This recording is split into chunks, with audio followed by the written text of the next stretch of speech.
जय हिंद साथियों, स्वागत है आप सभी का परीक्षा के ऑफिशियल प्लेटफॉर्म पर। दोस्तों, आज का हमारा लेक्चर होने वाला है डिडक्शन से रिलेटेड। हमारे इनकम टैक्स के 6 वीडियो अभी तक अपलोड हो चुके हैं और ये हमारा 7th लेक्चर होने वाला है। इस लेक्चर में हम डिडक्शंस के बारे में डिस्कस करेंगे, जो कि हमारा लास्ट लेक्चर रहेगा। इसके बाद में हम कुछ क्वेश्चंस को प्रैक्टिस करेंगे मंडे से। तो आज हम स्टार्ट करते हैं आज का हमारा लेक्चर। इसके अंदर सिर्फ हम इंडिविजुअल को जो डिडक्शंस मिलती है, एचयूएफ को जो डिडक्शंस मिलती है, उन डिडक्शंस के बारे में बात करने वाले हैं। ये काफी मोस्ट अवेटेड वीडियो था। सारे स्टूडेंट्स मुझे लग रहा है कि इसका इंतजार कर रहे थे कि सर डिडक्शंस को कब डिस्कस करेंगे। तो आज फाइनली मैं आपके लिए डिडक्शंस वाला पार्ट यहाँ पर डिस्कस करने के लिए आ चुका हूँ। हम इसमें 80C से लेके 80U तक की जितनी भी डिडक्शंस हैं जो कि इंडिविजुअल्स के ऊपर एप्लीकेबल है, वो सारी की सारी हम यहाँ पे कवर करने वाले हैं। तो आइए आप इत्मीनान से इस पूरे लेक्चर को देखिए और इस पूरे लेक्चर से आपका नॉलेज को इंक्रीज करिए। तो ये है पूरा चैप्टर का ओवरव्यू। इस पूरे चार्ट में कौन सी सेक्शन, कौन से डिडक्शन यहाँ पर दिया गया है, किस सेक्शन में किस चीज का डिडक्शन मिलता है, वो सारा इस चार्ट के अंदर यहाँ पर आपको दिया गया है। तो इस चार्ट के माध्यम से हम पहले तो एक चैप्टर का ओवरव्यू लेते हैं, उसके बाद में हम इसमें एक एक डिडक्शन को डिटेल में डिस्कस करेंगे। ठीक, यहाँ पर एग्जाम पॉइंट ऑफ व्यू से काफी इंपॉर्टेंट लेक्चर है, क्योंकि इसमें से आपको कैसे भी प्रकार का क्वेश्चन पूछा जा सकता है। तो हम सबसे पहले देखते हैं deductions from gross total income. जो भी आपकी ग्रॉस टोटल इनकम होती है, उससे जो जो भी आपको डिडक्शंस मिलती है, वो सारी डिडक्शंस के बारे में यहाँ बात की गई है। एक होती है deduction in respect of certain payments, मतलब आप कोई खर्चा कर रहे हो, कोई पेमेंट कर रहे हो, उसके लिए सरकार आपको छूट देती है। ठीक, तो कौन कौन से सेक्शन है? सेक्शन नंबर 80C ये बात करता है in respect of LIP, PPF and PF। क्या होता है? लाइफ इंश्योरेंस प्रीमियम आपने ले लिया, पब्लिक प्रोविडेंट फंड में आपने पैसा डाला, या तो आपने PF अकाउंट में पैसा डाला, उसकी डिडक्शन मिलती है सेक्शन नंबर 80C के अंदर। ठीक है, डिटेल में आगे बात करेंगे। उसके बाद आता है सेक्शन 80CC-D। क्या कहता है? In respect of contribution to pension scheme of central government. अगर सेंट्रल गवर्नमेंट की कोई पेंशन स्कीम में आप पैसा डाल रहे हो तो आपको 80CC-D के अंदर उसकी डिडक्शन मिलती है। उसके बाद आता है सेक्शन नंबर 80D। क्या कहता है? In respect of medical insurance premium, मतलब आपने मेडिकल इंश्योरेंस का प्रीमियम अगर आप पेमेंट करते हो, अगर आप उसके लिए एक्सपेंडिचर करते हो, तो आपको 80D के अंदर यहाँ पर डिडक्शन मिलती है। नेक्स्ट आता है 80DD सेक्शन। क्या कहता है?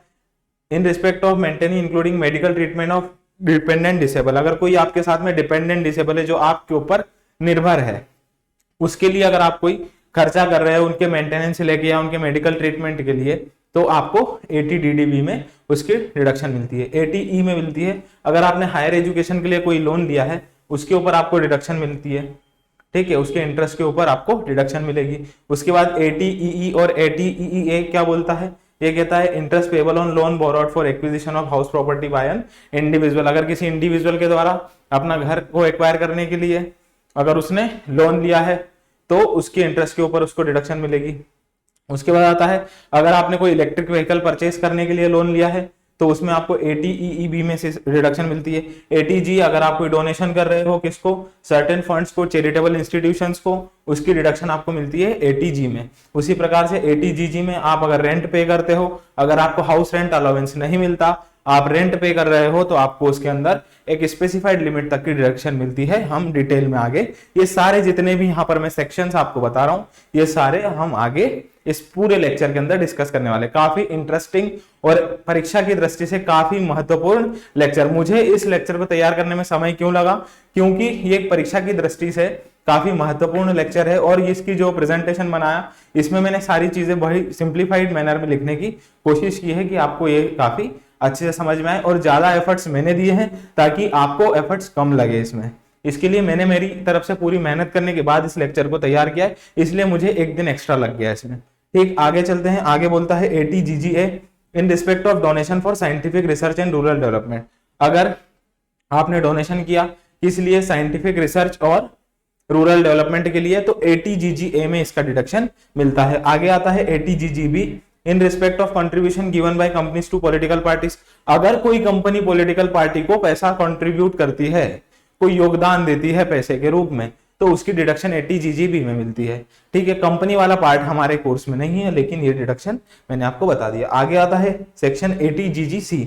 इसमें आता है in respect of contribution given by any person to political parties. अगर किसी भी व्यक्ति के द्वारा पॉलिटिकल पार्टी को कोई कंट्रीब्यूशन दिया गया, तो उसकी डिडक्शन मिलती है 80GGC के अंदर। उसके बाद आता है deductions in respect of certain incomes. अगर आपको कोई आय हो रही है, कोई इनकम हो रही है, उनके ऊपर आपको डिडक्शन मिलेगी। ठीक है, डिडक्शन कैसी, ATJJA, ATRRB और ATQQB, ये 3 सेक्शन है। पहला सेक्शन कहता है एम्प्लॉयमेंट ऑफ न्यू एम्प्लॉइज, अगर कंपनी एम्प्लॉयमेंट देती है न्यू एम्प्लॉइज को। ठीक है, उसके बाद आता है RRB in respect of royalty, अगर आपको रॉयल्टी मिलती है तो उसके ऊपर RRB के अंदर डिडक्शन मिलती है। उसके बाद ATQQB in respect of royalty incomes to authors for certain books and other text book, अगर कोई बुक्स के लिए आपको मिल रही है यहाँ पर रॉयल्टी, तो उनके ऊपर आपको डिडक्शन कैसे मिलेगी। आप royalty as a income earn कर रहे हो, लेकिन उसकी डिडक्शन सरकार आपको देती है। ठीक, उसके बाद आता है deduction in respect of other income, अगर आपको कोई अन्याय हो रही है, तो अन्याय मतलब जो इनके अलावा, जो इसमें कवर नहीं हुई, उसके अलावा आपको इंटरेस्ट से मिल सकती है, जो कि ATTTA और ATTTB में कवर होता है। ATTTA for the interest on saving bank account, interest या deposit on saving bank account, और ATTTB किसके लिए, सेम सेक्शन है, लेकिन ये सीनियर सिटीजन के लिए एप्लीकेबल होता है in case of senior citizen. और अदर डिडक्शन, तो अदर डिडक्शन में ATU, अगर कोई पर्सन है विद डिसेबिलिटी, मतलब कोई हैंडीकैप्ड पर्सन है, कोई डिसेबल पर्सन है, तो दिव्यांग व्यक्ति है कोई, तो उसके केस में डिडक्शन आपको कैसे मिलती है। ये है हमारा पूरा चैप्टर का ओवरव्यू, और इसके अंदर इतनी भांति भांति प्रकार की यहाँ पर डिडक्शन दी गई है। कुछ एक्सपेंडिचर करने पर डिडक्शन है, कुछ इनकम प्राप्त करने के डिडक्शन है, और कुछ अदर डिडक्शन है। इस प्रकार से इस लेक्चर के अंदर काफी सारी डिडक्शंस आपको दी गई है, और मुझे यहाँ पर मतलब इंडिविजुअल्स है जो, उनको ये लगभग सारी डिडक्शंस मिलती है, तो हम इनको सबको ही यहाँ पर पढ़ने वाले हैं। तो आइए हम हमारे लेक्चर में आगे बढ़ते हैं। सबसे पहली डिडक्शन के बारे में जो लेक्चर का मैंने आपको एक ओवरव्यू दिया, उसके बाद में हम इस चैप्टर के बारे में थोड़ा सा देखते हैं। Deduction under section chapter 6 is restricted to gross total income, मतलब आपको ग्रॉस टोटल इनकम के बराबर डिडक्शन मिल सकती है, उससे ज्यादा डिडक्शन नहीं मिल सकती। ठीक है, उसके बाद reduction can not be carried forward, जितनी भी डिडक्शंस होती है वो आपको उसी समय लेनी होती है, वो कैरी फॉरवर्ड नहीं हो सकती। सपोज मैंने इस प्रीवियस ईयर में जो कुछ भी कमाया, इसका मेरा असेसमेंट ईयर में होने वाला है, असेसमेंट ईयर में मैं ये डिडक्शंस को क्लेम कर लूं। अदरवाइज अगर कुछ डिडक्शंस क्लेम करना रह जाती है, तो ऐसा नहीं है कि ये उस साल की डिडक्शंस थी, मेरे से क्लेम होना रह गई, तो मैं आज इस साल की इनकम कर लूं। जिस साल की इनकम है उसी साल के उसमें असेसमेंट में आपको उसकी डिडक्शंस को क्लेम करना होगा, अदरवाइज आप डिडक्शंस को कैरी फॉरवर्ड नहीं कर सकते। ये यहाँ पर कहते हैं deduction under chapter 6A is not allowed against LTCG under 1112 STCG and special rate tax of income. मतलब यहाँ पर अगर आपको long term capital gain, short term capital gain या फिर ऐसी कोई इनकम है जिसके ऊपर स्पेसिफिक रेट से टैक्स एप्लीकेबल होता है, तो उनके रिस्पेक्ट में आपको डिडक्शन नहीं मिल सकती। मतलब अगर आपके पास सिर्फ यही सोर्स ऑफ इनकम्स है और आप सोचो कि मैं यहाँ पर ATC से लेके ATU तक की कोई डिडक्शन क्लेम करना चाहूं, तो you can not claim that deduction, आप उस प्रकार के डिडक्शंस को क्लेम नहीं कर सकते। ठीक है, अब आता है यहाँ पर पार्ट 1, जो कि मैंने बताया था, आपने कोई खर्चा किया उसके बदले आपको डिडक्शन मिलती है। तो सबसे पहली डिडक्शन आपके सामने सेक्शन नंबर 80C के अंदर, ठीक है, 80C के अंदर सबसे पहली डिडक्शन आती है हमारे पास। ये डिडक्शन क्या कहती है, इसमें एलिजिबल असेसी मतलब किसको डिडक्शन मिलती है, तो ये डिडक्शन मिलती है इंडिविजुअल या तो HUF को। ठीक है, इंडिविजुअल को या तो HUF को मिलती है। हमारे सिलेबस में इंडिविजुअल वाला पार्ट है, तो मैं आपको इंडिविजुअल से रिलेटेड सारे यहाँ पर पॉइंट्स कवर करता हुआ चलूंगा। डिडक्शन का अमाउंट कितना है, तो डिडक्शन का अमाउंट है 1,50,000 रुपए मैक्सिमम। मतलब 80C के अंदर जितने भी यहाँ पर जितने पॉइंट्स कवर है, अगर उसमें आप कोई पेमेंट करते हो, कोई कंट्रीब्यूशन करते हो, तो उसमें आपको मैक्सिमम 1,50,000 रुपए तक की डिडक्शन मिलेगी। मतलब अगर आपने खर्चा मान लो 3, 4 लाख, 5 लाख रुपए तक का कर दिया है, तो भी आपको डिडक्शन 1,50,000 रुपए तक की मिलेगी। अगर आपने मान लो खर्चा 1 लाख रुपए का किया है, तो आपका डिडक्शन 1 लाख की मिलेगी। ठीक है, मतलब आप 1,50,000 से ऊपर नहीं जा सकते, ये है मैक्सिमम डिडक्शन। ठीक, एलिजिबल इन्वेस्टमेंट मतलब वो कहाँ पे खर्चा करना है, तो आपको खर्चा करना है premium paid in respect of life insurance policy. अगर आपने लाइफ इंश्योरेंस पॉलिसी ली है, LIC की पॉलिसी ली है आपने, तो आप यहाँ पर 1.5 लाख रुपए तक के प्रीमियम का डिडक्शन ले सकते हो उस वर्ष में। ठीक है, उसके बाद किसके लिए लेनी है आपको पॉलिसी, तो या तो आप खुद के लिए पॉलिसी लो, आपके स्पाउस मतलब आपके जीवन साथी के लिए आप पॉलिसी लो, या फिर आपका कोई चाइल्ड हो जो कि माइनर या मेजर हो सकता है इन केस ऑफ इंडिविजुअल। ठीक, तो इन तीनों व्यक्ति के लिए आप ले सकते हो। अगर आप HUF हो तो आप any member of HUF in case of HUF। अगर आप हिंदू अनडिवाइडेड फैमिली हो तो आप किसी भी मेंबर के लिए यहाँ पर इस LIC की डिडक्शन क्लेम कर सकते हो एज पर सेक्शन 80C। आई होप आपको ये क्लियर हुआ होगा। नेक्स्ट पेज पर हम चलते हैं आगे। उसके बाद आता है यहां पर LIC की जो डिडक्शन की बात कही 1.5 लाख रुपए की मैक्सिमम है। अब उसका कैलकुलेशन कैसे करें, तो अगर जो पॉलिसी है वो 1 अप्रैल 2012 के पहले इशू हुई थी, अगर जो आपने LIC पॉलिसी ली थी वो 1 अप्रैल 2012 के लिए 12 से पहले इशू हुई थी, तो यहां पर क्या होता है कि जब आप LIC लेते हो तो ऐसा तो है नहीं आप एक टर्म के लिए लेते हो कि ये हम 20 साल की पॉलिसी या 25 साल तक का लाइफ इंश्योरेंस कवर है।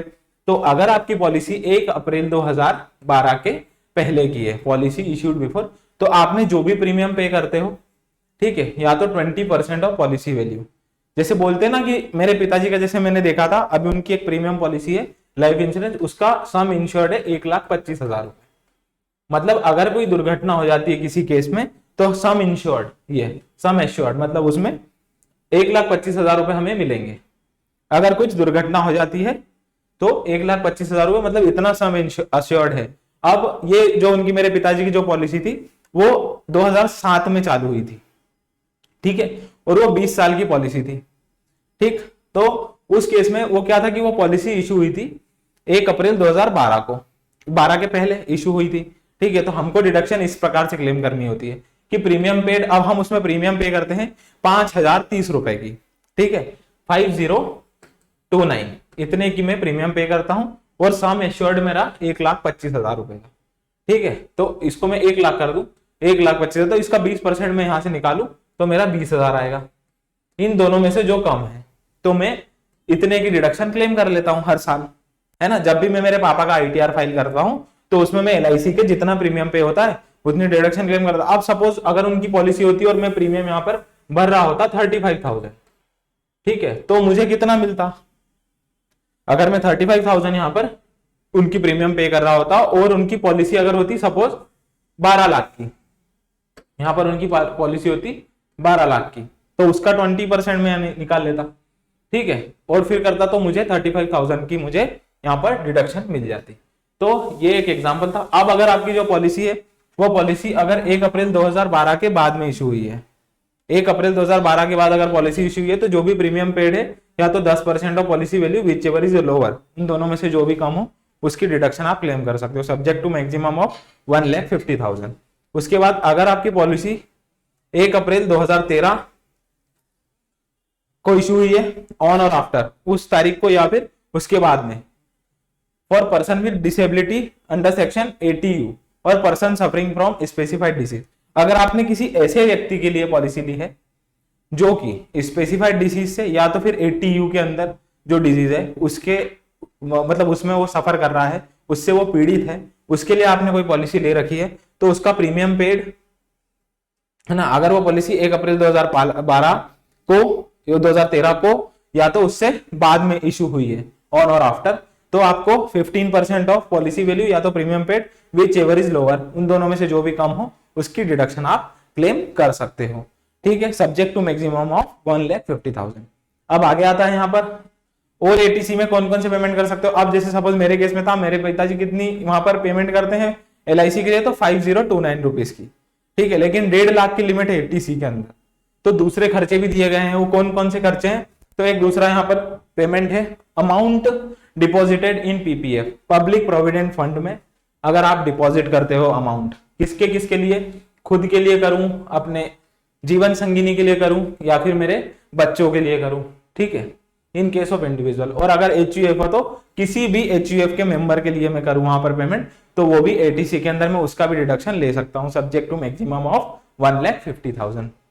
उसके बाद employ contribution to statutory provident fund, recognised provident fund और अप्रूव्ड सुपर एन्युएशन फंड, इन तीनों में से अगर कोई एम्प्लॉय कंट्रीब्यूट करता है तो वो उसका डिडक्शन कहां पर क्लेम कर सकता है, सेक्शन 80C के अंदर, ठीक है। उसके बाद या तो सब्सक्रिप्शन ले लूं नेशनल सेविंग सर्टिफिकेट का, ठीक है, तो नेशनल सेविंग सर्टिफिकेट का अगर मैं सब्सक्रिप्शन ले लूं तो उसके पेमेंट पर भी मेरे को डिडक्शन मिलेगी, और अगर उस पर मुझे कोई ब्याज मिल रहा है, इंटरेस्ट मिल रहा है, तो उस इंटरेस्ट की भी मैं डिडक्शन यहां पर क्लेम कर सकता हूं। नेक्स्ट आता है subscription towards notified units of mutual fund और UT, ठीक है, अगर मैं कोई यूनिट्स लेता हूं, नोटिफाइड म्यूचुअल फंड की मैं यूनिट्स लेता हूं, तो भी मुझे यहाँ पर उसकी डिडक्शन मिलती है। या तो मैं unit linked insurance plan ULIP ले लेता हूँ, ये एक तरीके का LIC की तरह ही होता है, तो मैं अगर वो ले लेता हूँ यूनिट लिंक्ड इंश्योरेंस प्लान, तो भी मुझे डिडक्शन मिल जाएगी। ATC के अंदर में उसकी भी डिडक्शन क्लेम कर सकता हूँ। फिर आता है contribution to notified pension scheme setup by mutual fund और UTI। अगर मैं UTI की, यहां पर भी UTI ही है, ठीक है, अगर मैं UTI की कोई नोटिफाइड पेंशन स्कीम में पैसा लगा रहा हूं या तो फिर उसके म्यूचुअल फंड्स में पैसा लगा रहा हूं, तो मुझे वहां पर उसकी भी डिडक्शन मिल जाएगी। या तो मैं अपने बच्चों की ट्यूशन फी पे कर रहा हूं, ठीक है, जब आपके फीस होती है, आप स्टूडेंट्स की फीस भरते हो, अपने बच्चों की फीस भरते हो, तो उसमें से जो ट्यूशन फी वाला पोर्शन होता है उसका भी डिडक्शन आप क्लेम कर सकते हो ATC के अंदर, ठीक है। टू एनी यूनिवर्सिटी, या तो वो कॉलेज में पढ़ रहा हो, स्कूल में पढ़ रहा हो, और अदर एजुकेशनल इंस्टीट्यूशन पढ़ रहा हो विद इन इंडिया, अगर वो इंडिया में, फॉर फुल टाइम एजुकेशन, और पूरी तरह जो फुल टाइम एजुकेशन होता है, पार्ट टाइम नहीं full time, for maximum 2 children, 2 बच्चों के लिए आप क्लेम कर सकते हो, ठीक है। उसके बाद आता है repayment of housing loan including stamp duty, registration fees and other expenses. अगर आप कोई घर खरीद रहे हो, ठीक है, उसके ऊपर आप हाउसिंग लोन का रीपेमेंट कर रहे हो, आपने कोई स्टैम्प ड्यूटी पे करी है, रजिस्ट्रेशन के चार्जेस पे करे हैं रजिस्ट्री वाले, तो उसकी भी आप डिडक्शन ATC के अंदर क्लेम कर सकते हो। अब हाँ, ये सारे खर्चे प्रीवियस ईयर के अंदर किए गए होने चाहिए, ठीक है। अगर आप प्रीवियस ईयर से रिलेटेड है ना, इनको कैरी फॉरवर्ड नहीं किया जा सकता।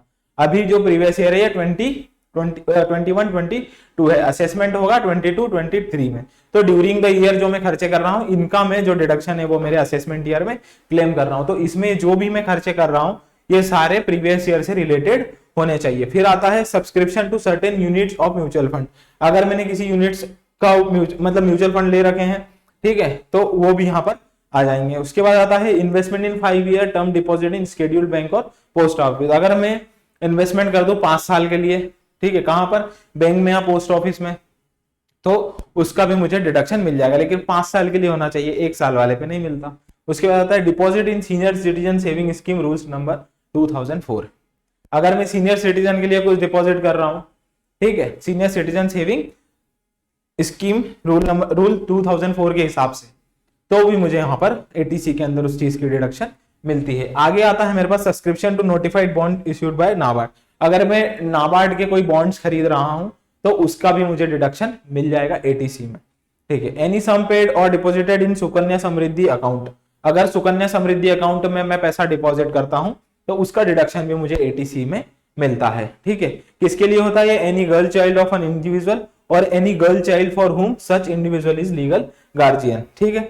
या तो फिर वो बच्ची जिसके लिए वो व्यक्ति लीगल गार्जियन है, उसको डिडक्शन मिलती है। तो इतनी सारी डिडक्शंस हैं, ये सारी कंबाइन होके अगर 1,50,000 से ज्यादा होती है, तो भी आप 1,50,000 रुपए की ही डिडक्शन ATC में क्लेम कर सकते हो। मैक्सिमम डिडक्शन कितनी है ATC में? 1,50,000 रुपए की, ठीक। आगे चलते हैं। आपको मैंने बता दिया किसको मिलती है, कैसे कैसे मिलती है, किस किन पेमेंट्स पर मिलती है, आप कहाँ पर एक्सपेंडिचर या कंट्रीब्यूशन करते हो तो आपको मिलती है। ये पूरी की पूरी आपको PDF ऐसी की ऐसी ही मिलने वाली है। आप उसको आपके पास रख सकते हो और आप पढ़ सकते हो उसमें से, और आपको ये इजीली याद हो जाएगा, एक बार पढ़ने पर याद हो जाएगा। उसके बाद आता है हमारे पास contribution by central government employ to additional account under NPS referred in section 80CCD for fixed period of not less than 3 years, ठीक है। ये भी ATC में ही है। अब अगर कोई सेंट्रल गवर्नमेंट का एम्प्लॉय है और वो किसी एडिशनल अकाउंट NPS में पैसा डालता है, तो उसको भी यहाँ पर डिडक्शन मिल जाती है। अब अगर यहाँ पर असेसी कोई यहाँ पर वायलेशन कर देता है, तो उसको जो डिडक्शन उसने ATC में क्लेम कर रखी है प्रीवियसली, वो सारी की सारी वहां से हटानी होगी, ठीक है, और वो उनकी इनकम में ऐड कर दी जाएगी, ठीक है। तो वो कौन कौन सी यहाँ पर डिडक्शन है, मतलब क्या क्या पॉइंट्स हैं कि जिनके वायलेशन पर उसकी रिवर्स हो जाएगी। तो होता है टर्मिनेशन ऑफ हिज LIP और has not paid premium after 2 years. मतलब उसने लाइफ इंश्योरेंस पॉलिसी ले ली और 2 साल तक के बाद में उस पॉलिसी को बंद कर दिया, उसने उस पॉलिसी को टर्मिनेट कर दिया, तो फिर उसकी वो डिडक्शन उसकी रिवर्स हो जाएगी, ठीक है। उसके बाद टर्मिनेट्स हिज यूलिप, मतलब उसने यूनिट लिंक्ड इंश्योरेंस प्लान ले लिया था कोई सा, और प्रीमियम उसने 5 साल तक पे नहीं करा, ठीक है, तो उसकी यहाँ पर जो डिडक्शन उसने क्लेम करी थी वो रिवर्स हो जाएगी। उसके बाद आता है transfer house before 5 years from the end of financial in which position was obtain. मतलब उसने कोई घर खरीदा था, उसके ऊपर वो डिडक्शन क्लेम कर रहा था इंटरेस्ट के ऊपर, और उसने 5 साल के भीतर ही वो मकान को बेच दिया, ट्रांसफर कर दिया, ठीक है, तो उसको कब से, जब जिस फाइनेंशियल ईयर में उसने पोजीशन लिया था उसके विद इन 5 ईयर्स ही उसने उसको ट्रांसफर कर दिया, तो उसने जितनी भी इंटरेस्ट का डिडक्शन यहाँ पर क्लेम किया था वो पूरा की पूरा रिवर्स हो जाएगा और उस साल की इनकम में जोड़ दिया जाएगा। या तो अमाउंट विड्रॉ फ्रॉम एफडी और सीनियर सिटीजन सेविंग स्कीम, मैंने बताया था यहाँ पर आपने सीनियर सिटीजन सेविंग स्कीम में पैसा डाला, या तो आपने 5 साल के लिए कोई एफडी कराया, ठीक है, और उसको आपने टर्मिनेट कर दिया या उसमें से अमाउंट विड्रॉ कर लिया, तो ये डिडक्शन आपको नहीं मिलेगी। That all deduction allowed earlier will be deemed to be as income in the year of violation. अब अगर आप जैसे जिस साल में मैंने पॉलिसी आज से 3 साल पहले ली थी, मैं 3 साल से उसकी डिडक्शंस को क्लेम कर रहा था, ठीक है, लेकिन इस साल आके मैंने उस पॉलिसी को टर्मिनेट कर दिया या इन चारों पॉइंट्स में से कोई भी मैंने हरकत कर दी, तो उसके बाद में जिस साल में मैंने ये वायलेशन किया है या जिस साल में मैंने पैसा निकाला है उस साल में की इनकम में इस डिडक्शन को ऐड कर दिया जाएगा और उसकी इनकम को बढ़ा दिया जाएगा उस साल की। ठीक है, आगे चलते हैं। आगे आता है मेरे पास सेक्शन 80CCC। क्या कहता है ये section? Deduction in respect of contribution to pension funds of LIC और एनी अदर इंश्योरेंस कंपनी। पिछले वाले जो 80C था उसमें भी डिडक्शन मिल रहा था पेंशन का, लेकिन ये कौन सा है? इन contribution of pension fund of LIC, ये LIC वाला पेंशन फंड है, ठीक है। वहां PPF वाला था, पब्लिक प्रोविडेंट फंड, और दूसरा था, ठीक है, यहाँ पर पेंशन फंड ऑफ LIC और एनी अदर इंश्योरेंस कंपनी का अगर आपने किसी पेंशन फंड में पैसा डाल रहे हो तो वो डिडक्शन मिलेगा। किसको मिलेगा? यहाँ पर मिलेगा इंडिविजुअल को। मैक्सिमम डिडक्शन कितना है? 1,50,000 रुपए का यहाँ पर मैक्सिमम आपको डिडक्शन मिलता है। उसके बाद आता है सेक्शन 80CCD। हमने 80CCC पढ़ लिया, 80C पढ़ लिया, और अब आता है 80CCD। क्या कहता है? Contribution to pension scheme notified by central government. Central government ने जो पेंशन स्कीम को नोटिफाई कर रखा है उसमें अगर आप पैसा डालते हो, आपने नाम सुना होगा अटल पेंशन योजना, सेंट्रल गवर्नमेंट की, उसको न्यू पेंशन स्कीम के नाम से भी जाना जाता है। अगर आप उसमें पैसा डालते हो, ठीक है, तो उसकी डिडक्शन आप एज पर सेक्शन 80CCD क्लेम कर सकते हो।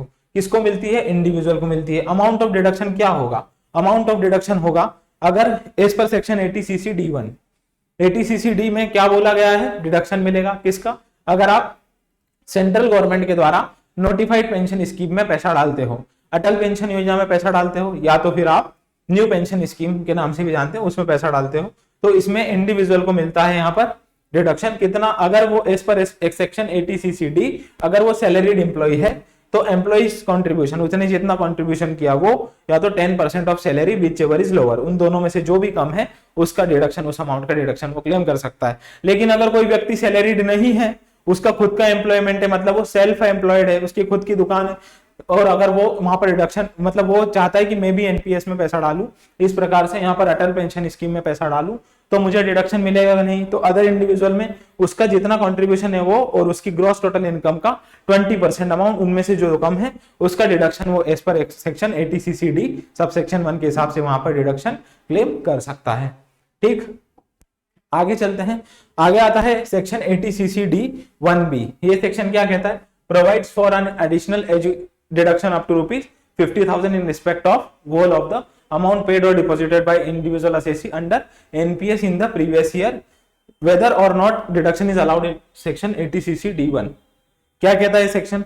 अगर आप अटल पेंशन योजना में पैसा डालते हो, ठीक है, आपको डिडक्शन कितने का मिल रहा है? वहां पर डिडक्शन आपको विच एवर इज लोअर का मिल रहा है, ठीक है। एम्प्लॉय कॉन्ट्रीब्यूशन है वहां पर, देखो आप एम्प्लॉय कॉन्ट्रीब्यूशन है वहां पर, तो क्या हो रहा है? 10% ऑफ सैलरी या तो employ contribution whichever is lower, और यहाँ पर अगर खुद सेल्फ एम्प्लॉयड है, अदर इंडिविजुअल है, तो असेसी का कॉन्ट्रीब्यूशन और 20% ऑफ ग्रॉस टोटल इनकम मिलता है।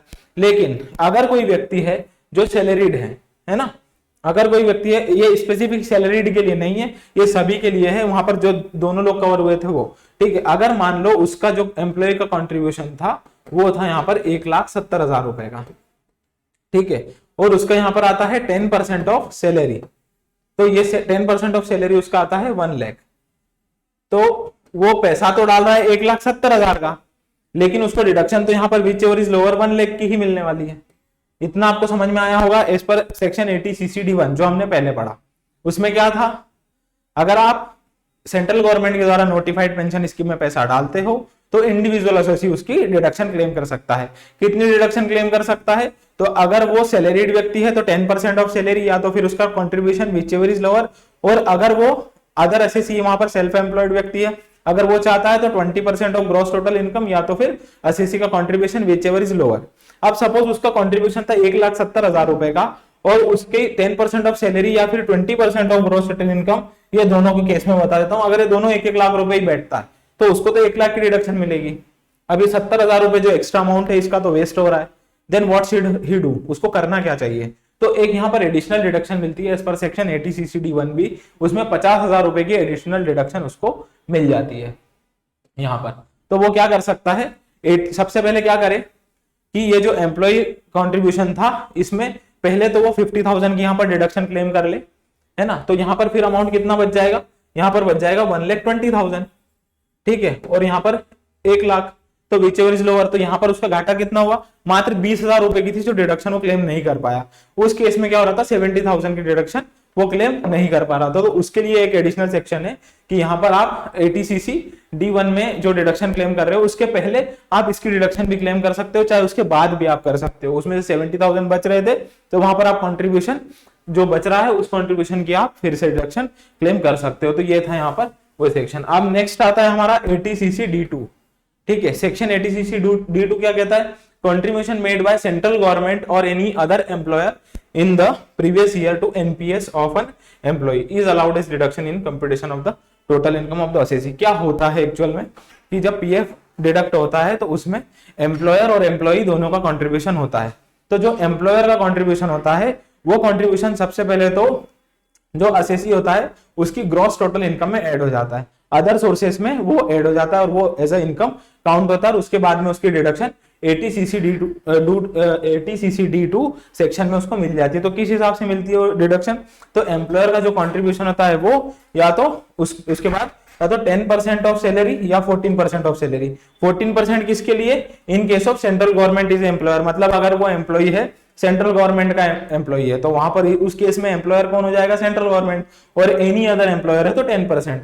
इन दोनों में से जो कम हो उसकी वो डिडक्शन यहाँ पर क्लेम कर सकता है, ठीक है। तो 80CC-D2 में क्या होता है कि अगर एम्प्लॉयर वहां पर एम्प्लॉयर का जो कंट्रीब्यूशन होता है उसकी डिडक्शन मिल जाती है यहाँ पर, ठीक है, काहे में, एनपीएस में किसी एम्प्लॉय के।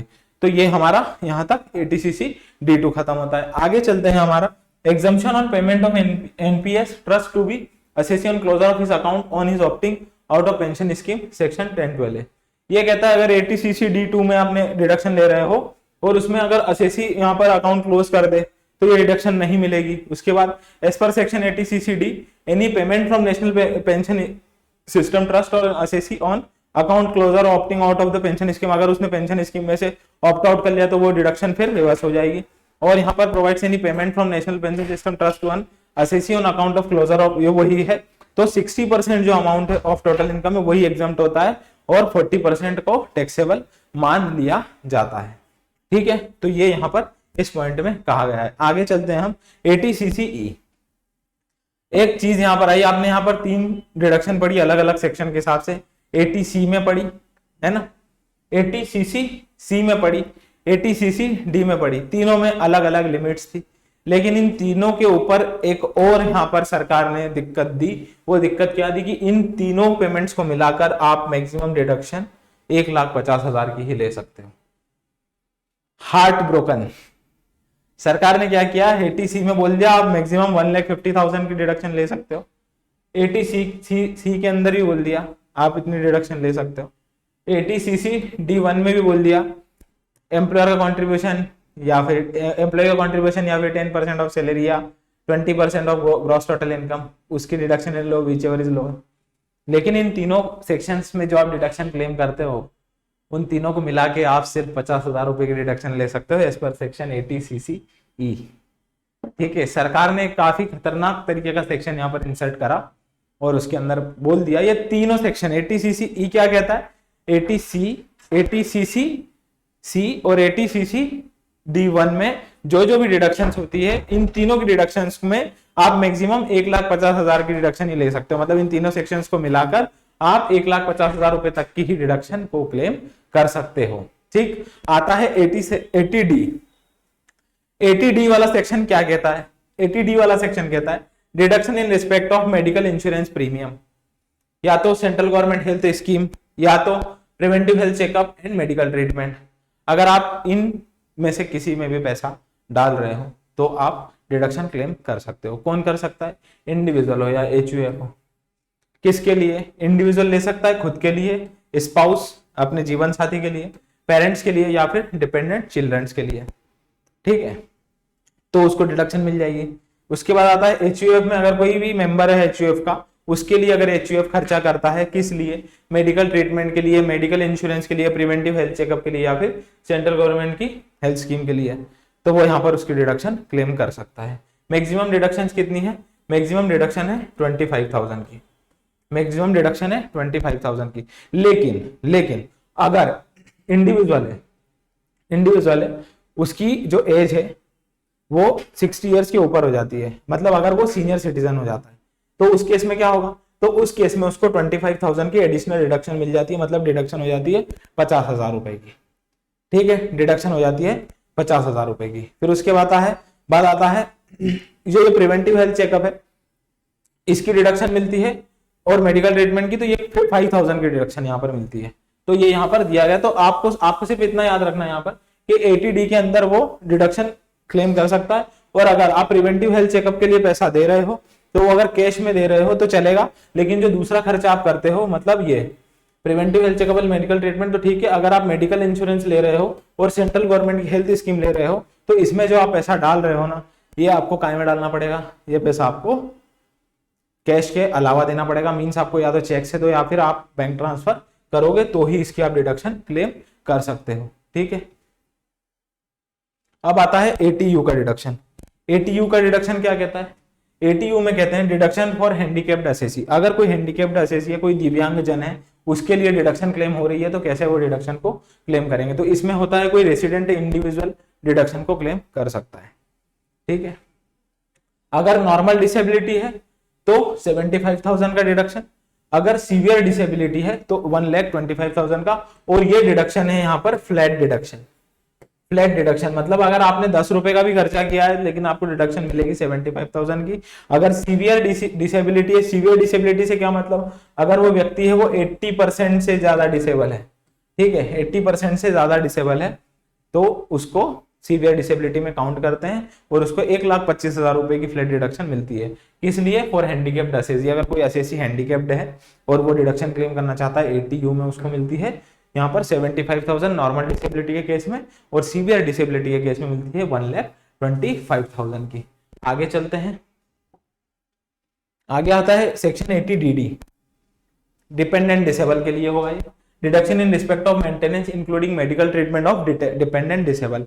अगर कोई डिपेंडेंट डिसेबल है, मतलब अगर कोई व्यक्ति डिसेबल है, मतलब वो दिव्यांग है और वो डिपेंडेंट है उस असेसी के ऊपर, तो वह असेसी यहाँ पर डिडक्शन क्लेम कर सकता है। कौन कौन कर सकता है? या तो रेसिडेंट इंडिविजुअल हो या तो फिर एचयूएफ हो, मतलब हिंदू अनडिवाइडेड फैमिली हो। अमाउंट ऑफ डिडक्शन कितना मिलता है? वही नॉर्मल डिसेबिलिटी के केस में 75,000, सीवियर डिसेबिलिटी के केस में 1,25,000, और ये भी फ्लैट डिडक्शन है, फ्लैट। ठीक है, असेसी शुड इनकर एक्सपेंसेस ऑन मेडिकल ट्रीटमेंट। जो असेसी है उसने इस डिपेंडेंट डिसेबल के लिए या तो मेडिकल ट्रीटमेंट के लिए खर्चा किया हो, या तो deposit any amount for maintenance of such handicapped dependent relative. ठीक है, तो यहां पर उसको डिडक्शन मिल सकती है एज पर सेक्शन 80DD। डीडी से ही आप कह दो डिपेंडेंट डिसेबल, आपको याद हो जाएगा। 80D में एक्सपेंडिचर कर रहे हो मेडिकल इंश्योरेंस का, या फिर सेंट्रल गवर्नमेंट की हेल्थ स्कीम में ले रहे हो, या फिर मेडिकल ट्रीटमेंट करा रहे हो, या फिर प्रिवेंटिव हेल्थ चेकअप करा रहे हो, तो आपको डिडक्शन मिल जाएगी वहां पर। लेकिन 80D में यहाँ पर डिपेंडेंट डिसेबल की बात की गई है। ठीक है, डिपेंडेंट डिसेबल को फ्लैट डिडक्शन 1,25,000 रुपए की, अगर डिसेबिलिटी सीवियर डिसेबिलिटी है, मीन्स 80% से ज्यादा डिसेबिलिटी है। असेसी कब डिडक्शन क्लेम कर सकता है? या तो उसने मेडिकल ट्रीटमेंट पे खर्चा किया गया हो, या तो डिपॉजिट कर रहा हो अगर कोई sum for maintenance of such handicapped dependent disable relative. Relative में कौन कौन? रिलेटिव में आएगा सेल्फ, मतलब खुद, या तो स्पाउस, या उसका भाई, brother, sister, children, mother and father. इनमें से कोई भी व्यक्ति हो उसको रिलेटिव की डेफिनेशन में काउंट किया जाएगा। आगे चलते हैं, आगे आता है 80DD भी। 80DD भी कहता है deduction in respect of medical treatment of specified disease. अगर कोई स्पेसिफाइड डिसीज है ना, उसमें अगर कोई डिपेंडेंट डिसेबल का मेडिकल ट्रीटमेंट हो रहा है तो उसकी डिडक्शन कैसे क्लेम करेंगे, तो यहाँ पर रेसिडेंट इंडिविजुअल और एचयूएफ इसकी डिडक्शन क्लेम कर सकते हैं। अमाउंट ऑफ डिडक्शन होता है एक्चुअल एक्सपेंसेस ऑन ट्रीटमेंट, ठीक है, एक्चुअल एक्सपेंस ऑन ट्रीटमेंट 75,000 नहीं, ये प्रिंटिंग मिस्टेक है, जितना उसने एक्चुअल खर्च किया, या तो मैक्सिमम रुपीज 40,000 और 1 lakh whichever is lower, ठीक।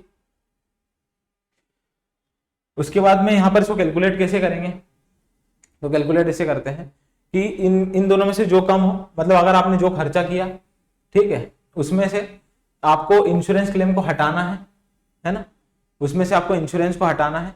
और ये 40,000 और 1 लाख क्या है, 40,000 फॉर नॉर्मल डिसेबिलिटी और 1 लाख फॉर सीवियर डिसेबिलिटी, है ना, स्पेसिफाइड डिजीज है, ठीक। उसके बाद में यहाँ पर इंश्योरेंस क्लेम को आपको माइनस करना है, अगर आपने कोई इंश्योरेंस क्लेम करा था तो माइनस करना है। उसके बाद जो अमाउंट आता है वो यहाँ पर आपको इस पर एज डिडक्शन आप ले सकते हो। असिस्ट शुड इनकर एक्सपेंस और medical treatment of specified disease, और रिलेटिव में वही आएगा यहाँ पर, ठीक। आगे चलते हैं, आगे आता है सेक्शन 80E। 80E क्या कहता है, अगर आपने हायर एजुकेशन के लिए कोई लोन लिया है और उसका जो इंटरेस्ट है उसके ऊपर आपको यहाँ पर डिडक्शन मिल जाएगी। तो deduction in respect of interest on loan taken for higher education in India और अब्रॉड, अगर आपने बाहर हायर एजुकेशन के लिए लोन लिया है, भारत से बाहर भी, तो भी आप उसकी डिडक्शन यहाँ पर क्लेम कर सकते हो। एलिजिबल कौन है, इंडिविजुअल असेसी वहां पर उसकी डिडक्शन ले सकता है। एजुकेशन जो लोन है उसकी जो डिडक्शन है वो आप सिर्फ 8 साल तक ले सकते हो। तो कहा गया है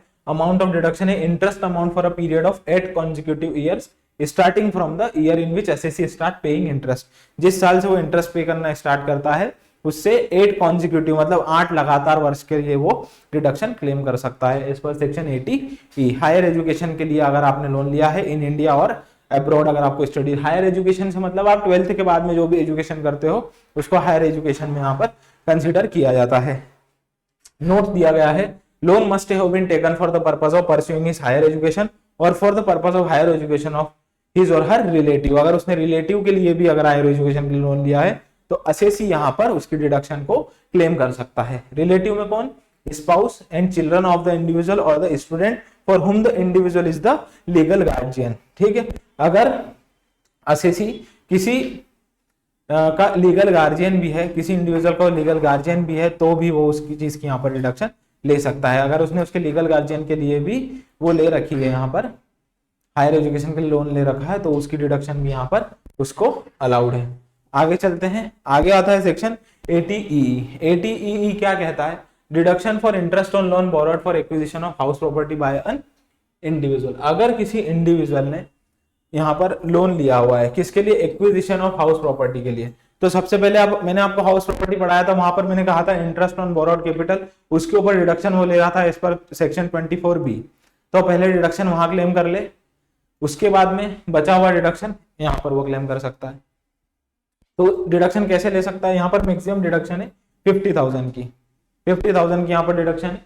कौन ले सकता है, इंडिविजुअल ले सकता है, सब्जेक्ट टू सर्टेन कंडीशंस। क्या क्या कंडीशंस है, जो वैल्यू ऑफ हाउस है वो 50 लाख के बराबर या उससे कम होना चाहिए, ठीक। हाउस की वैल्यू 50 लाख या उससे कम होना चाहिए। दूसरा, the assessee should not on any residential house on the date of sanction of loan. उसको जिस दिन इस हाउस प्रॉपर्टी के लिए लोन सैंक्शन हो रहा है उस दिन उसके पास कोई अदर प्रॉपर्टी नहीं होना चाहिए, ठीक है। 2 कंडीशन हो गई, जो घर है वो 50 लाख या उससे कम का होना चाहिए, और उसके बाद में जिस दिन लोन सैंक्शन हो रहा है उस दिन उसके पास में कोई और अदर रेजिडेंशियल हाउस प्रॉपर्टी नहीं होना चाहिए। उसके बाद आता है loan should B sanction during the year 2016-17। अगर जो उसका लोन सैंक्शन हो रहा है वो 2016-2017 के बीच में सैंक्शन हुआ होना चाहिए, और loan sanction amount is greater than और इक्वल टू 35 लाख, मतलब 50 लाख, सॉरी 35 लाख से कम या तो 35 लाख के बराबर होना चाहिए, 35 लाख से कम या उससे उसके बराबर होना चाहिए लोन का अमाउंट, तो ही ये वो 50,000 रुपए की इंटरेस्ट की डिडक्शन क्लेम कर सकता है। काफी अच्छे तरीके से चार्ट के माध्यम से मैंने समझाया। आगे चलते हैं, सेक्शन 80EA। सेक्शन 80EA क्या कहता है, deduction in respect of interest payable on loan taken for acquisition of residential house property. अगर यहाँ पर interest payable on loan taken और इंटरेस्ट ऑन लोन बोरोड था, एक्विजिशन ऑफ हाउस प्रॉपर्टी, और यहाँ पर रेजिडेंशियल हाउस प्रॉपर्टी है, वहां पर कोई दूसरी हाउस प्रॉपर्टी ले रहा है, यहाँ पर रेजिडेंशियल हाउस प्रॉपर्टी की बात कर रहे हैं, तो क्या कहेगा, तो कहता है यहाँ पर 1.5 लाख रुपए की मैक्सिमम डिडक्शन है और यहाँ पर कुछ, यहाँ पर ज्यादा डिडक्शन है, लेकिन यहाँ पर जो है यहाँ दूसरी कंडीशन है, ठीक है। यहाँ पर इंडिविजुअल है assessee other than covered in 80EE, जो 80EE में 50,000 की डिडक्शन क्लेम नहीं कर रहा, वो यहाँ पर डिडक्शन 80EE में क्लेम कर सकता है, ठीक है। उसके लिए क्या कंडीशन है, स्टैम्प ड्यूटी की जो वैल्यू है ऑफ हाउस वो लेस देन और इक्वल टू 45 lakhs होनी चाहिए। वहां पर क्या था, उसमें था वैल्यू ऑफ हाउस था, यहाँ पर है स्टैम्प ड्यूटी जो है वो 45 lakhs से कम होनी चाहिए।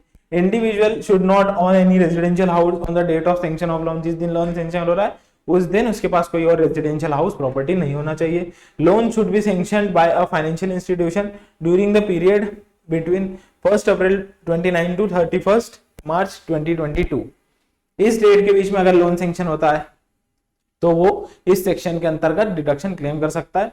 और individual should not be eligible to claim deduction under 80EE, मतलब उसने 80EE के अंदर डिडक्शन क्लेम की नहीं होना चाहिए, सो वो यहाँ पर डिडक्शन को क्लेम कर सकता है। कितना ब्यूटीफुल सेक्शन है, 1,50,000 रुपए की डिडक्शन यहाँ पर उसको मैक्सिमम मिल सकती है, ठीक है। Interest on loan taken for acquisition of residential house property. हाँ, अगर आप इलेक्ट्रिक व्हीकल खरीदते हो, अगर आप इलेक्ट्रिक व्हीकल खरीदते हो उसके लिए आप लोन लेते हो, है ना। अभी यहाँ पर सरकार पॉल्यूशन को देखते हुए ग्रीन एनवायरनमेंट करना चाहती है ना। एनवायरनमेंट की को देखते हुए यहाँ पर की पॉल्यूशन बहुत बढ़ रहा है, दिल्ली में काफी पॉल्यूशन बढ़ रहा है, तो यहाँ पर जो आपके व्हीकल्स हैं वो सरकार चाहती है कि आप यहाँ पर इलेक्ट्रिक व्हीकल्स को बढ़ावा दे रही, तो आप इलेक्ट्रिक व्हीकल ज्यादा से ज्यादा यूज करो। आप देख रहे होंगे ई रिक्शास काफी चलने लगे हैं, काफी इलेक्ट्रॉनिक व्हीकल्स आ गए हैं, इलेक्ट्रिक व्हीकल्स आ गए हैं, काफी गाड़ियां आपने देखी होगी 2 व्हीलर्स 4 व्हीलर्स काफी यहाँ पर प्रमोट कर रही है गवर्नमेंट। और हर कंपनी, हर ऑटोमोबाइल कंपनी यहाँ पर जो गाड़ी बना रही है, वो टाटा ने ऑलरेडी अपनी नेक्सॉन यहाँ पर लॉन्च कर दी है, ईवी आ चुकी है, उसने बहुत सारी गाड़ियां हैं जो कि उसने इलेक्ट्रिक सेगमेंट में लॉन्च कर दी है। तो उसके लिए यहाँ पर कहा है आपको एक डिडक्शन दे रही है सरकार for the promotion of electric vehicles की, आप ज्यादा से ज्यादा इलेक्ट्रिक व्हीकल्स को यूज करो। तो 80EEB में डिडक्शन मिलती है in respect of interest payable on loan taken for purchase of electric vehicle. तो आपको 80EEB सेक्शन के अंदर यहाँ पर डिडक्शन मिल सकती है उसके इंटरेस्ट पर। एलिजिबल असेसी है individual, amount of deduction maximum ₹1,50,000 की डिडक्शन है, सब्जेक्ट टू सर्टेन कंडीशंस। क्या है वो condition, loan should be taken for the purchase of an electric vehicle, ठीक है। इलेक्ट्रिक व्हीकल परचेज करने के लिए ही आपने लोन लिया होना चाहिए। Assessee should be an individual, assessee ने इंडिविजुअल होना चाहिए। उसके बाद loan should be sanctioned during the period between 1 April 2019 से 31 मार्च 2023 के बीच में। और loan should be sanctioned by a financial institution, या तो बैंक हो सकती है या फिर कोई specified NBFC, non banking financial institution या फाइनेंशियल कॉर्पोरेशन, ठीक। तो आप 1,50,000 रुपए तक की डिडक्शन यहाँ पर 80EEB के अंदर interest on loan, interest payable on loan taken for purchase of electric vehicles के लिए ले सकते हो, ठीक। उसके बाद आता है यहाँ पर सेक्शन 80G। सेक्शन 80G में क्या होता है, 80G में होता है डोनेशन की बात। डोनेशन की क्या बात होती है यहाँ पर, डोनेशन, अगर आप डोनेशन दे रहे हो किसमें, इन फंड्स में, ठीक है। सरकार ने यहाँ पर फंड्स बना रखे हैं, इतने सारे फंड्स हैं, आपको याद करने पड़ेंगे, ठीक है। 24 फंड्स हैं। अगर आप इसमें पैसा डालते हो, डोनेट करते हो, तो सरकार आपको 100% डिडक्शन देती है विदाउट एनी क्वालिफाइंग लिमिट। आप जितना अमाउंट दे रहे हो डोनेशन का, पूरा डिडक्शन क्लेम करो, 100% डिडक्शन, ठीक है। 80G deduction in respect of donation to certain funds, charitable institutions etcetera. Assessee, all assessee, कोई भी दे, ऑल असेसी डिडक्शन देंगे। डोनेशन दे रहे हैं तो डिडक्शन देंगे। एलिजिबल डोनेशन कितना, तो donation qualifying for 100% deduction without any qualifying limit. कोई क्वालिफाइंग लिमिट नहीं, यहाँ पर कोई अमाउंट नहीं कि ये अमाउंट या ये amount which ever is lower या विच एवर इज हायर, कुछ नहीं है सर। डायरेक्टली डिडक्शन कि काय में डालना है पैसा। National defence fund set up by the central government, prime minister national relief fund, prime minister Armenia earthquake relief fund, the Africa public contribution India fund, national children fund, the national foundation for communal harmony, approved university और educational institution of national eminence. फिर आता है chief ministers earthquake relief fund, फिर आता है any fund set up by the state government of Gujarat exclusive for providing relief of the victims of Gujarat earthquake, जो गुजरात में earthquake आया था उसके विक्टिम्स को सपोर्ट करने के लिए आप अगर डोनेट कर रहे हो इस फंड के अंतर्गत तो आपको 100% deduction without any qualifying limit. फिर एनी जिला साक्षरता समिति constituted in district for empowerment of primary education in villages and towns for the literacy or post literacy activities। आपने देखा होगा गांव में साक्षरता मिशन चलते हैं, उनके बढ़ावे उनको प्रमोट करने के लिए भी यहाँ पर फंड बना रखा है। उसमें अगर आप पेमेंट करते हो तो 100% deduction without any qualifying limit. उसके बाद में आगे भी हैं, उसके बाद आगे भी हैं, ये पूरे की पूरे फंड्स हैं, ठीक है। इन फंड को एक बार पढ़ लें। National blood transfusion council of any state blood transfusion council, इनमें अगर आप पैसा डाल रहे हो। उसके बाद आता है any state government fund setup to provide medical relief to the poors, ठीक है। बहुत सारे फंड है, इनमें अगर आप पैसा डालते हो तो आपको 100% डिडक्शन मिलती है विदाउट एनी क्वालिफाइंग लिमिट। आप खुद से पढ़ लेना, खुद से याद कर लेना। आप बोलोगे सर आप ये हमें याद कैसे होंगे, तो एक नई चीज बताता हूं, याद ऐसे होंगे। ये यहाँ पर जो डिडक्शन है ये 50% वाले हैं, इसमें सिर्फ 4 नाम है, इनके अलावा अगर कोई नाम आ रहा है तो वो 100% में चला जाएगा, क्योंकि जो दूसरी चीजें यहाँ पर दी गई है वो काफी कम है। ये जो दूसरी डिडक्शन है यहाँ पर ये काफी कम है, ये 5 और 2 7 8 9 10 11 11 आर इजी टू रिमेम्बर। बाकी जितने भी हैं वो आपको ऑटोमेटिकली उधर पहुंच जाएंगे 100% as per without qualifying limit. तो आप ये याद कर लेना, आपको वो याद करने की जरूरत नहीं पड़ेगी, और वो भी आप 2 से 3 बार अगर पढ़ते हो तो आपको याद हो ही जाएंगे, ठीक। यहाँ पर आता है donation qualifying for 50% deduction without any qualifying limit. अगर आप इनमें पैसा डालते हो तो जो भी अमाउंट डाल रहे हो उसका 50% अमाउंट आपको डायरेक्टली एज अ डिडक्शन मिल जाएगा। क्या है? Jawaharlal Nehru memorial fund. Jawaharlal Nehru memorial fund में अगर आप पैसा डालते हो तो 50% deduction. Prime minister drought relief fund, Indira Gandhi memorial trust fund और राजीव गांधी फाउंडेशन, इधर आप पैसा डालते हो 50% डिडक्शन मिलती है। तो यहाँ पर देखो जवाहरलाल नेहरू पीएम बने, उनकी बेटी इंदिरा गांधी पीएम बनी, उनका बेटा राजीव गांधी, तीनों पीएम बनने के बाद में प्राइम मिनिस्टर ड्रॉट, मतलब देश में सूखा पड़ गया। ऐसे करके 4 याद कर लो कि जवाहरलाल नेहरू प्राइम मिनिस्टर बने, इंदिरा गांधी प्राइम मिनिस्टर बनी, उनका बेटा राजीव गांधी प्राइम मिनिस्टर बना, भारत में सूखा पड़ गया। तो इन चारों में अगर आप डालते हो तो 50% आपको डिडक्शन मिल जाएगी विदाउट एनी क्वालिफाइंग लिमिट। उसके बाद आता है donation qualifying for 100% deduction without, नहीं यहाँ पे विद क्वालिफाइंग लिमिट है, विद क्वालिफाइंग लिमिट है, ठीक है। तो क्या है यहाँ पर?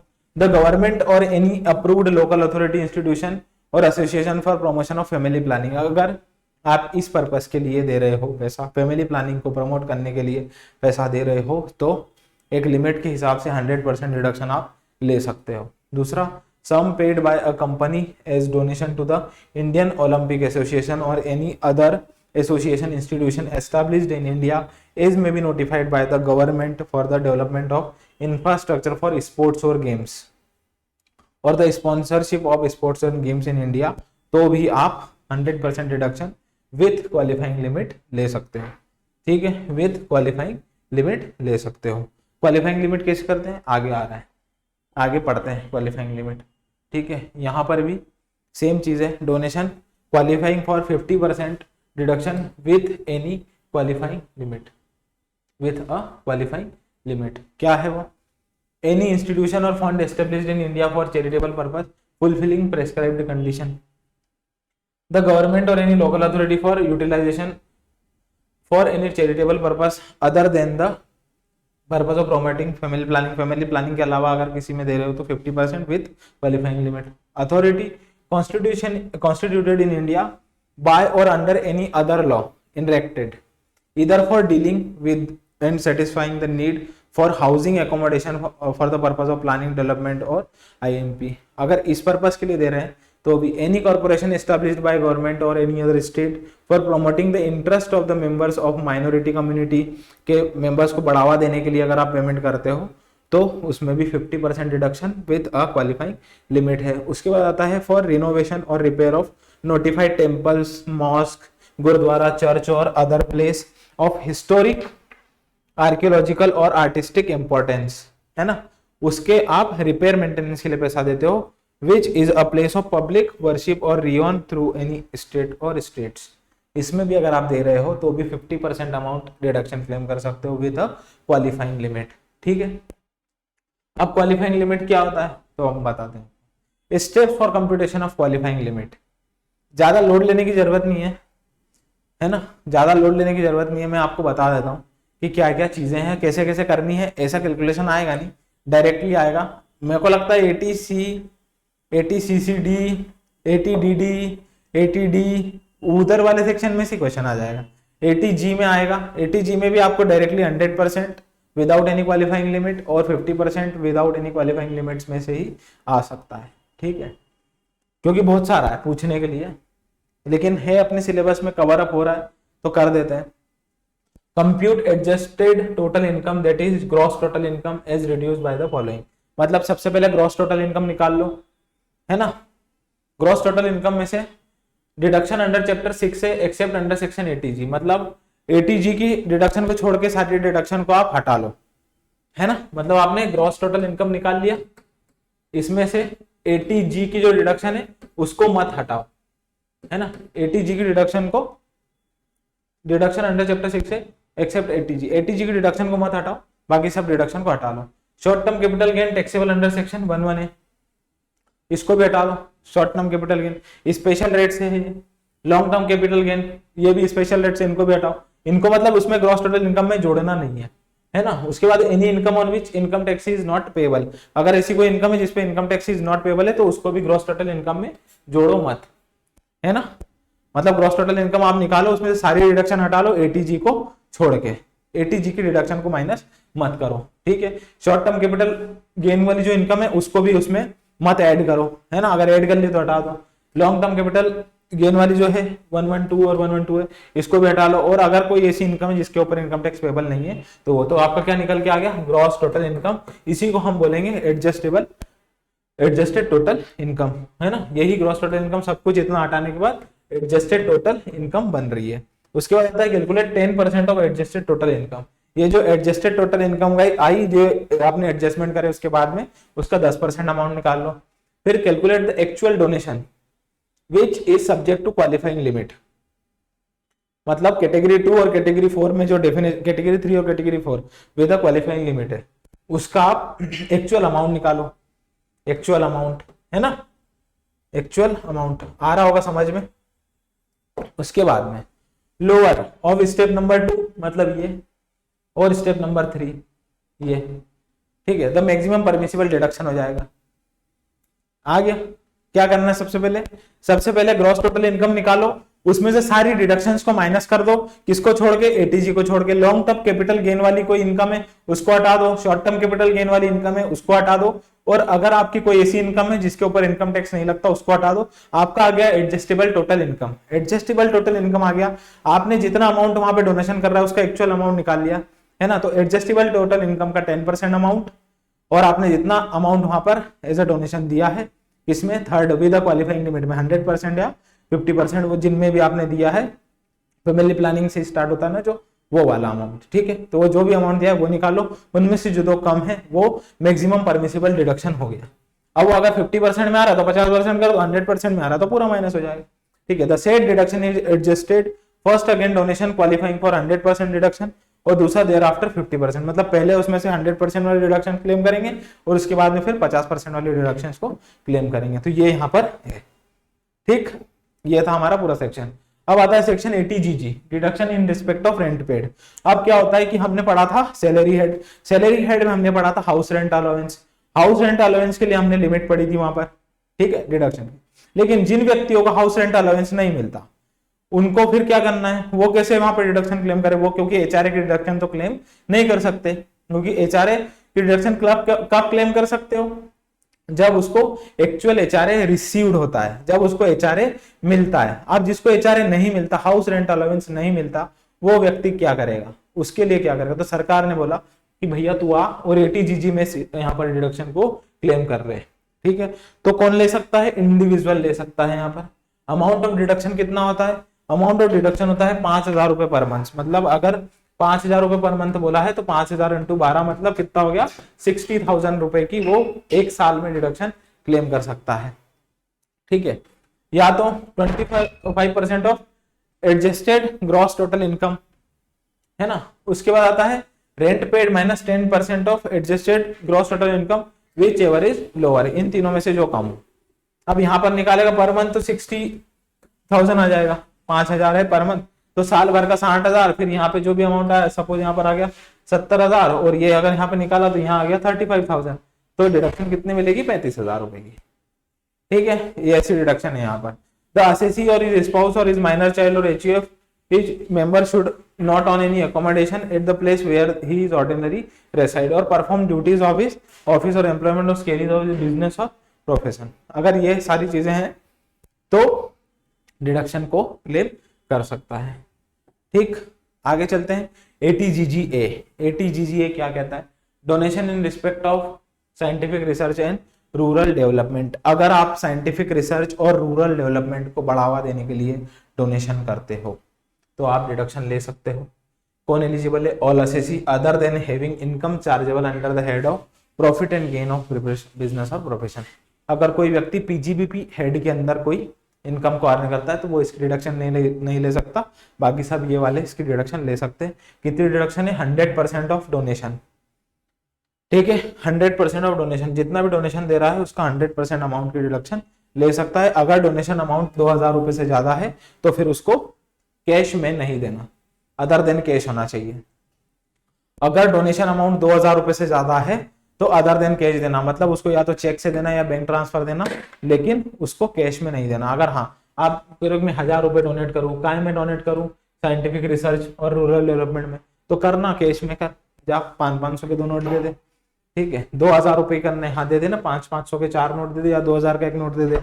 लेकिन अगर मैं बोलूं कि मैं 4 लाख रुपए दान करूंगा, किस चीज में 4 लाख में दान करूंगा, तो मैं दान करूंगा scientific research and rural development के लिए, तो करो, लेकिन 2 चेक, है ना, 2 नंबर में नहीं करना, 1 नंबर में करना हर बार जब बड़ा डोनेशन करते हो तो। ठीक है, आगे चलते हैं। ATGGC। ATGGC कहता है donation in respect of contribution given by companies to political parties. Indian companies अगर पॉलिटिकल पार्टीज है हमारी, जो है ना बीजेपी, कांग्रेस, इस तरीके की पॉलिटिकल पार्टीज हैं, उनको डोनेशन देती है इंडियन कंपनी, तो 100% डोनेशन, वही 2,000 रुपए से ज्यादा का डोनेशन है तो चेक से दो, अदरवाइज आप 2,000 रुपए तक का कैश में भी दे सकते हो, अदर देन कैश से आपको देना पड़ेगा। ठीक, आगे आता है ATQQB। बहुत सारे हो गए, क्यों, बहुत सारे हमने डिडक्शन पढ़ लिए ना, चैप्टर के ओवरव्यू में जितने पढ़े थे आई थिंक सारे यहाँ पर कवर अप हो गए। तो ATQQB क्या कहता है, deduction in respect of royalty income. अगर रॉयल्टी इनकम मिलती है किताबों के लिए, authors of certain books other than text books, text book को छोड़ के, जो अपनी किताबें अपन टेक्स्ट बुक्स पढ़ते हैं ना, इनको छोड़ के अगर ऑथर्स को मिल रही है रॉयल्टी, तो कौन क्लेम कर सकता है, सबसे पहले तो रेसिडेंट इंडिविजुअल कर सकता है। रॉयल्टी का जो उसको इनकम हो रही है उसकी डिडक्शन कितनी क्लेम कर सकता है, तो एलिजिबल रॉयल्टी रिसीव्ड, उसको जितनी एक्चुअल अमाउंट मिला, जैसे सपोज मैं मान लू यहाँ पर उसको 40,000 रुपए की रॉयल्टी मिली, है ना। उसके बाद आता है या तो 3 lakh rupees, maximum 3 lakh rupees, which ever is lower की, यहाँ पर उसको डिडक्शन मिलेगी। अब ये एलिजिबल रॉयल्टी क्या होता है, तो एलिजिबल रॉयल्टी मतलब या तो उसको लमसम, मतलब एक ही बार में पूरी की पूरी रॉयल्टी मिल गई।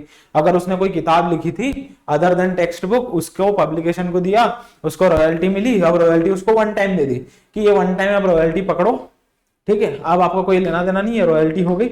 अब ये किताब हम छापेंगे और बेचते रहेंगे, चाहे कितनी भी कॉपीज इसकी मार्केट में बिके। तुमने बोला ठीक है, तो आप कितनी डिडक्शन ले सकते हो, जितनी आपको रॉयल्टी मिली, या तो 3 lakh whichever is lower, उनमें से दोनों में से जो कम हो। लेकिन अगर आपको ऐसा होता है कि नहीं यार मैं ऐसी रॉयल्टी नहीं लेता, मैं इकट्ठी रॉयल्टी तो नहीं लूंगा, मैं है ना कुछ अदर तरीके से रॉयल्टी लूंगा, हाँ, तो बोले कि वैसे ले लो आप, रॉयल्टी की पर कॉपी बिकेगी तो मुझे आप इतना पैसा देना। तो उन्होंने बोला कि ठीक है भैया, आप उस तरीके से रॉयल्टी ले लेना। तो उसमें भी यहाँ पे इनकम टैक्स एक्ट 1961 ने क्या कह दिया कि हाँ, नॉट लमसम अमाउंट में नहीं मिलती, एक साथ रॉयल्टी नहीं मिलती ना, तो जितनी भी आपकी वैल्यू ऑफ बुक्स होल्ड है उसका 15%, मतलब अगर साल भर में मान लो कि 4 लाख रुपए की किताबें बिकी, 4 लैक्स की किताबें बिकी, तो इसका 15% अमाउंट आप ले लेना वैल्यू ऑफ बुक सोल्ड। जितने की भी किताबें बिकी, 10 लाख की बिकी, 15 लाख की बिकी, 20 लाख की बिकी, जितने की भी बिकी उसका 15% अमाउंट आप यहाँ पे कैलकुलेट कर लेना। ठीक है, कितना हो जाएगा यहाँ पर 1.5 लाख रुपए, 15% अमाउंट हो जाएगा 1.5 लाख रुपए, या 3 lakh whichever is lower तो 1.5 लाख रुपए की कर लेना।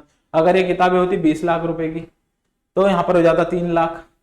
ठीक है, तो 3 लाख की कर लेता claim, which ever is lower दोनों बराबर है। लेकिन उसको मान लो साल भर में यहाँ पे बिक जाती उसकी 40 लाख की, 40 लाख की बिक जाती तो कितना हो जाता 15 चौक 60, 15 चौक 60, 6 लाख हो जाता, 6 लाख हो जाता यहाँ पे, है ना, 6 लाख हो जाता। और मैक्सिमम कितने ले सकता है वो 3 लैक्स की, तो विच एवर इज लोअर। ठीक, इस तरीके से रॉयल्टी का अगर उसको रिसीव होता है पेमेंट तो वो यहाँ पर रिडक्शन ले सकता है अदर देन टेक्स्ट बुक के मामले में। अब आता है deduction in respect of royalty on patent. अगर आप कुछ पेटेंट कराते हो उसके ऊपर आपको रॉयल्टी मिलती है। आपके पेटेंट आप देते हो किसी चीज का, है ना, आपके पास पेटेंट है, आप उसका यूज करने का अधिकार किसी और को देते हो और वो आपको उसके बदले रॉयल्टी देता है, तो उसका कितना यहाँ पर आपको डिडक्शन मिलता है, तो उसका भी 3 लाख का ही डिडक्शन मिलता है रॉयल्टी रिसीव्ड, और 3 lakh whichever is lower. ठीक, in respect of such income which is earn from sources outside India, एक नोट है, नोट क्या कहता है, in respect of any such income which is earn from outside India and the deduction shall be restricted to such sum as it is brought to India in convertible foreign exchange within a period of 6 month. अगर वो 6 महीने के अंदर भारत में लाया गया during from the end of the previous year in which such income is earned और extended period is allowed by the competent authority, मतलब reserve bank of India, for claiming the deduction, the assessee shall be required to furnish a certificate in prescribed form signed by the prescribed authority। अगर भैया उसको ये patent की जो royalty है ना, ये कहाँ से, आउटसाइड इंडिया से मिलती है, तो 6 महीने के अंदर उसको इंडिया में लाया गया होना चाहिए, है ना।